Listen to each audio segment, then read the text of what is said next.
The world is currently facing is a major pandemic, and this is not a pandemic that is going to go away at the end of 2020. Right now in South Africa, we're still sort of at the start of the first wave of the pandemic, and in all likelihood, we will continue experiencing waves of this pandemic until at least about 60 to 70% of the population become infected. Now, with this virus, what we've been able to calculate is that for every one person that's infected, in the absence of anyone else being immune against the virus, that person will infect about 2 to 3 other people. And those 2 to 3 other people will go on to infect another 2 to 3 other people. And over 15 cycles, that number goes almost into the thousands. Right? And that's the reason why we're sitting right now with close to 5 million people have been infected. And in fact, that number is actually more, because those are only the numbers that we actually know about. So the number of people that have truly been infected probably as much as 10 times higher than the 5 million that we know about that have been tested. Now, to be able to actually interrupt that sort of chain of transmission, what we need to do is we need to have a larger percentage of the population become immune against the virus sooner, right? And the way to do that is with the vaccine. So once a large percentage of the population, and for this particular virus is estimated at about 60 to 70% of the population, once 60 to 70% of the population have developed some sort of immunity against the virus, then when one person becomes infected, that person is very unlikely to infect more than one other person. In fact, won't infect more than one other person. So there's something what we call an effective reproductive rate, which means that for every new infection, how many additional infections are going to occur from that new infection. And we want that effective reproductive rate to be less than 1. So the vaccine provides us that sort of opportunity, right? That we can get a larger percentage of the population become immune against the virus over a shorter period of time, and we're able to accelerate the time period in which that effective reproductive rate drops to under 1. But at the same time, we also want to use this opportunity to confer individual protection. We want people that are highly susceptible to developing severe disease to be able to gain access to the vaccine and to be protected at an individual level. Right? And that is probably the most important component of the vaccine, individual person's protection. Right? So if we got a vaccine, right now, as an example, what we are advocating for is that people that are known to be at high risk of developing severe COVID disease, people over the age of 65, people that are obese, have got hypertension, diabetes, etc., we're advocating for those people to remain in self-isolation. And it's not about remaining in self-isolation for the next few weeks. That type of self-isolation might need to continue for up to about 2 years, right? Which really becomes difficult to implement and to get people to buy into that concept. And the only way to basically reduce the time period over which people are needing to be self-isolated is to confer some sort of immunity to them, right? And the way to do that, again, is with the vaccine.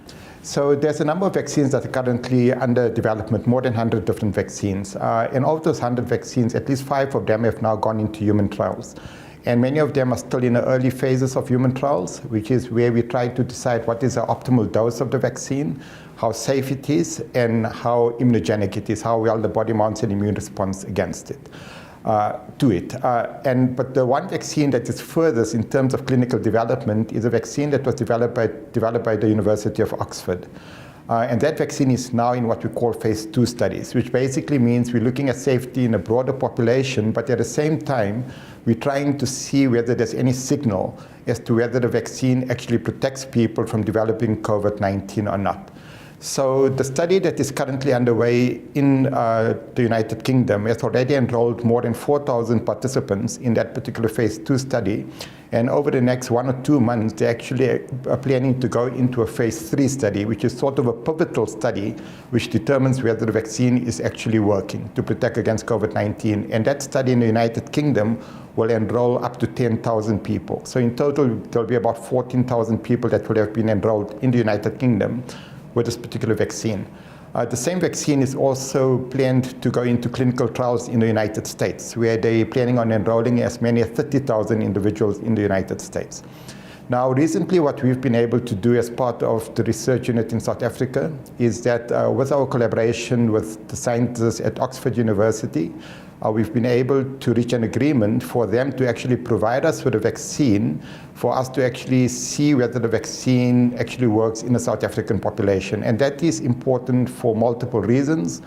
because the past experiences with other vaccines has been that when a vaccine works in one country or one setting, it doesn't necessarily mean that the same would occur in another setting, because we've got our own unique circumstances in the African context, which are dissimilar to what might exist in the United Kingdom, as an example. So it's critical that we actually understand whether the vaccine works in the local context.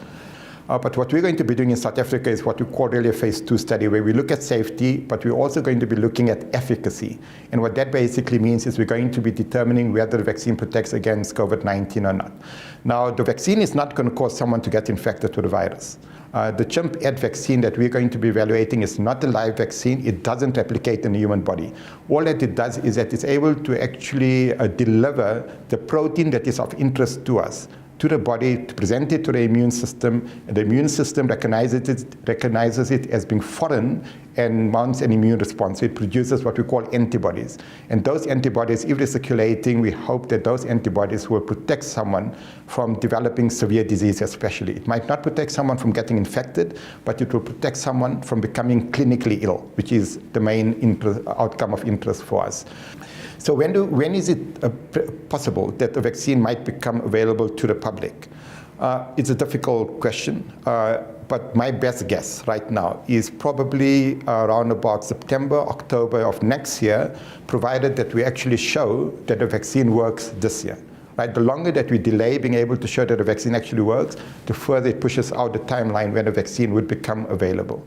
We're doing it in South Africa to find out if the vaccine is safe and efficacious in South Africa, so that we're adequately equipped with the scientific evidence to promote the use of this vaccine if it is shown to be effective. Right? And that scientific evidence will also be used by the World Health Organization in terms of its recommendations as to whether this vaccine should be used, especially in low middle income countries. So it's critical that we get information from the African context if we want Africans to benefit from COVID vaccines in the near future.